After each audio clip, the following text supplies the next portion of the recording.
Chelsea Handler Okay. reposted.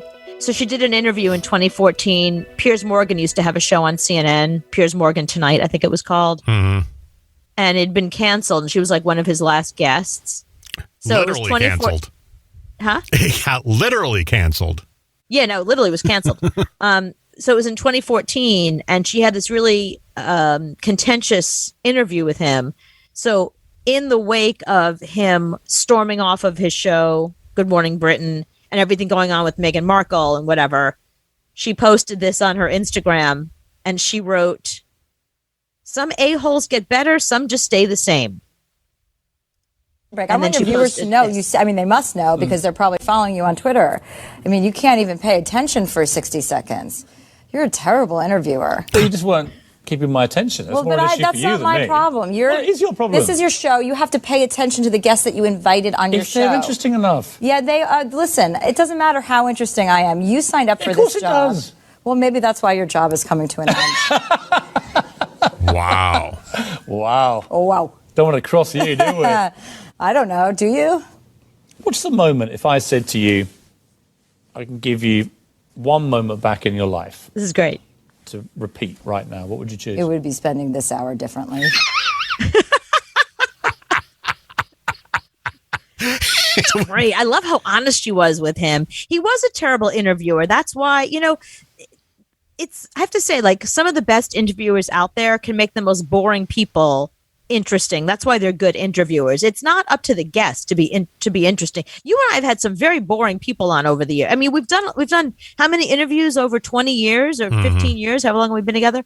Not everyone's going to be a great interview. It's up to us to make them interesting. And the fact that Piers Morgan attitude is, no, it's up to the guest. Chelsea Handler's interesting. The problem is once you start using it as a job, and he got to the point, I guess, back then where he saw it as a job. I got to go to work today. Chelsea's coming in. With us, We're interested in that person. We have interest. So that shines more than anything. And usually we only have one or two questions, and then it just goes from there. Right. We don't just Friday, we're going to have John Oates on.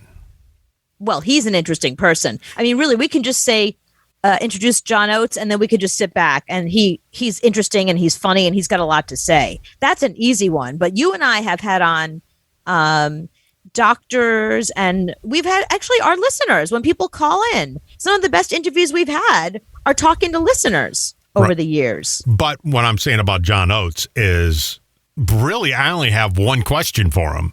Which is? Because it pisses me. I'm scared to hear what that one question would be. Because I was watching a couple of Daryl's house. Daryl's house, yeah. Mm-hmm. So he's got a series where people come over to the house and they jam. So John Oates has gone over there and jammed with him. And the thing that pisses me off about John Oates is every time you see him, he looks like a freaking rock star. Yeah. He dresses like a rock star. Right. His hair's like a rock star. He just has that swagger. Right. Some people, it's like even Daryl Hall. He has that swagger that if they're walking down the street, you go, I bet that's somebody. I bet that guy's a rock star. Right. Mm-hmm. And every time I see John, he looks like a rock star.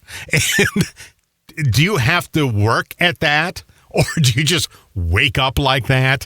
I know, it must be exhausting. Don't you want to just get up and put on sweatpants and just be like, I've been doing this for 40 years. Well, like Scott Weiland, he would just put a T-shirt on and look like a rock star. Right, that's true. Yeah. And John is the same way.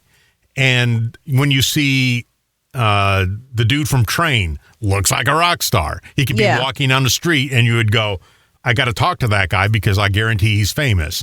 So is that a look you have to work at, or does it just come naturally?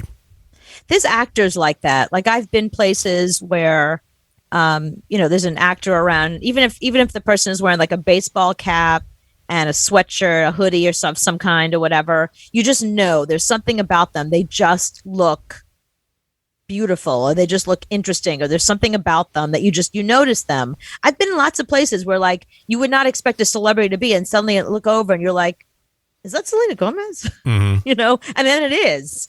And she's just like, she's not with an entourage. She just has her hair in a ponytail and she has a hoodie on, and she's just kind of like chewing on some licorice. And you're like, whoa, you just know. Yeah. So you're a female, Cardi B's a female. If you guys were both walking down the street, right, she would have that thing. You don't. No, nobody thinks I'm famous. So how does nobody would think I was? Yeah, even if she was in a t-shirt and sweatpants, you would be that's somebody famous. But that's what I'm saying. That she has whatever it is. Mm-hmm. Some people just have it.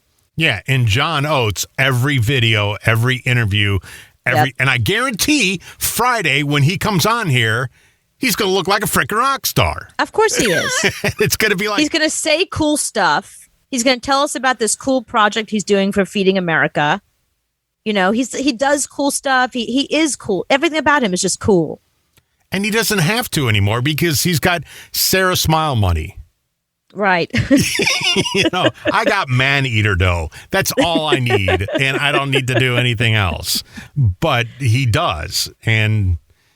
Really, we're going to throw out a question like that and just let them go. And every question that we come up from that point on will be something that he just said. Right. It's not that hard to figure out how to do a good interview. Just listen to people that you like. Why didn't Piers Morgan go back and listen to good interviewers? Go back and listen to Howard Stern or Oprah or Barbara Walters. Just listen to what they do and then just try to do that. Yeah, but Stern is even to the point lately where he's kissing way too much ass. And yeah, he's just, he'll have somebody on that you really couldn't care about. Like Tom Brady, he had on today. It was a repeat. Right. But just kissing Brady's ass for 2 hours. Right. And that's not what you listen to Stern for. No. You want to, I know he's getting older and I get that. Right. But you still have to have that edge. And Stern's another one. Stern could walk down the street with his hair in a hat and still look like a rock star. Right. We don't have that. So we need better stylists. Maybe we could. Maybe we could just because the thing about rock stars is the same thing about people on the radio. Not pretty. It's very rare that you get a rock star who's good looking. Radio people are also not good looking.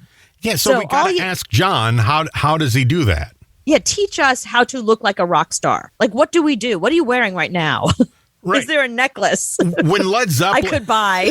When Led Zeppelin broke out, they would go on the strip in L.A. and go to a woman's store and buy a blouse and look the coolest they've ever looked in their life. We can't do that. No. So you in a blouse? Well, actually, no, I can't. No, I couldn't pull that off. But for some reason, you look like a pirate. People would be like, ahoy there, matey.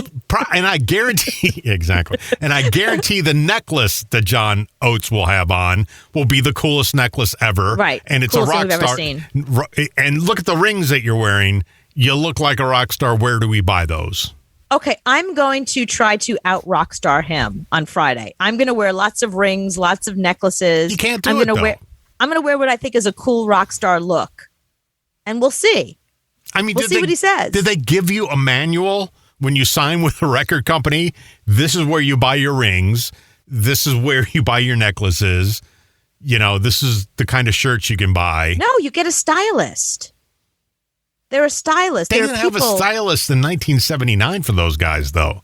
Of course they did. No, not when they first came out, and they were still cool then. You're wrong. They all do. You don't come out of the womb. Listen, they just want. You and I come from a generation where fame was a byproduct of talent. People didn't go out there and just be like, I want to be famous. They went out there and they had a talent. They had something to say, and they made music. And then people around them went, wow, that song's amazing. I love all this music you're making. But we got to change the look. We got to do the hair. We got to get you different outfits.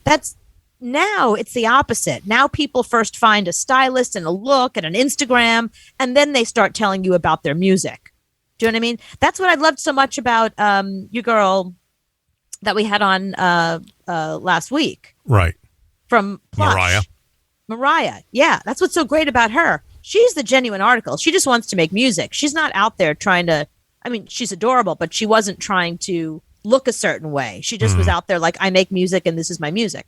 But most of the generation of musicians now, they get an image and a brand first. You know, the opposite was true. So when Hall & Oates was making music, the record label went, oh, you guys are awesome, but the pants, the hair, you know, the skin, let's work with you.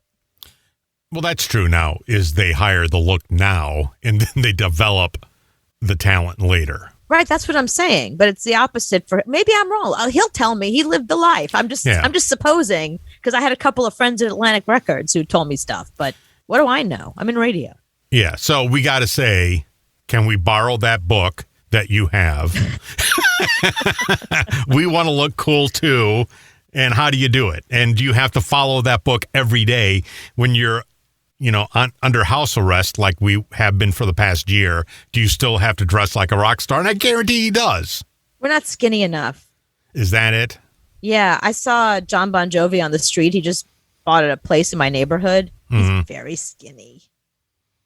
But he's very skinny. He drips rock star walking down the street. Right, but you got to start. You got to be very skinny to pull off some of the clothes that those guys wear. You can't wear that stuff. That's how they can wear blouses, because they can fit in them. Exactly. Like they look cool in a blouse because they stick it in a tiny pair of jeans with a cool belt and great boots. You know. And I would have to wear. You would look like you. Right. Yeah. You would look like you just, robbed somebody's grandma. Right. The muumuu doesn't work for me. Yeah. No, not it a good wouldn't work look for you at all. Yeah. Yeah. Not a good look. So I think the first thing John Oates is going to tell you is, to drop 120 pounds. And he's going to tell you the same thing.